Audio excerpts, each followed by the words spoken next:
Okay, let's talk about that, because you were inside the camp, there were searchlights everywhere, there were machine gun turrets, and the only way to escape was across a field and into a forest. And so the decision was made to build a tunnel? Yes. It was, let's go a stage back, when these two camps, once the ghetto was made and the camp were made, the people from a place called Jatlovo, they were a little shtetl near the forest, and they knew the forest. Before they settled into the camp, they started to escape. And we heard continuously about people escaping before settling into the labor camp.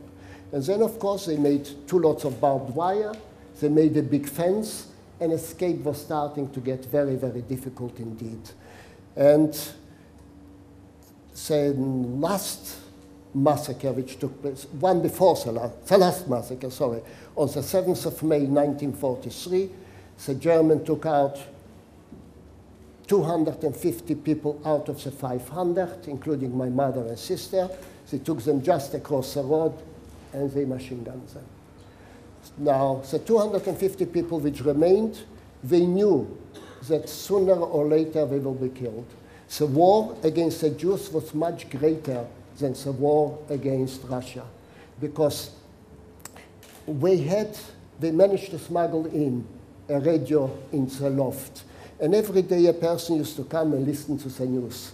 On the 4th of February, 1943, he came down with tremendous news. The Germans are going to lower their flags because they have lost the Battle of Stalingrad.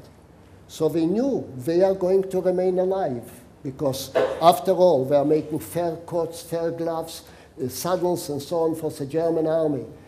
Our food was at that time 200 grams of bread a day, 3 slices of bread a day and a soup, just enough to survive. Why should they kill us? But yet, on the 7th of May, they took out these 250 specialists and killed. And the 250 which remained, they knew that sooner or later they will kill us. So at the beginning, a plan was made. They had some hand grenades, they had some pistols hidden, that we will start a revolt, kill the guard, and run. But life is very precious. Nobody wants to run knowing very well that you will be killed.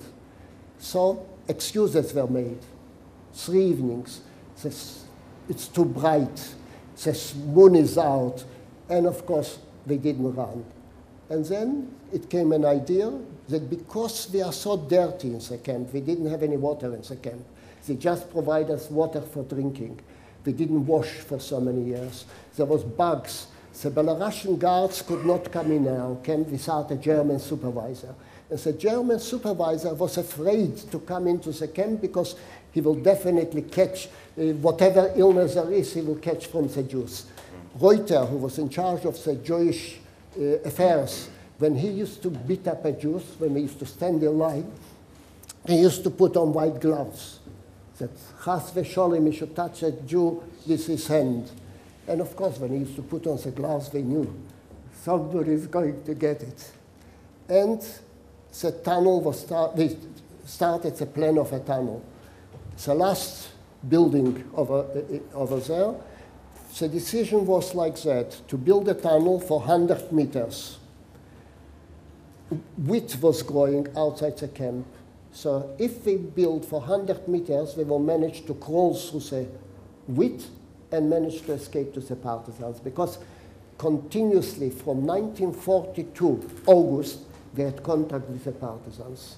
We had contact either through Belarusian policemen who worked for us and for the partisans, or we had it from farmers who used to come, specialist farmers, and we used to know where the partisans are and so on. Now, we looked at the map together, and if you want to see the camp, it's over on that side later on after the discussion. You made a decision to build this tunnel, and it was out on the left-hand side as you look at the map.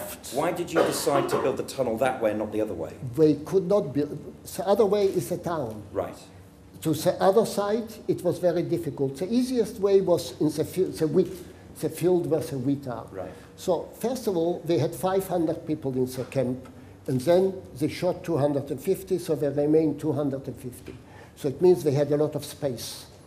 They could build whatever we want, and because the Germans did not come into our camp, they had movement inside it.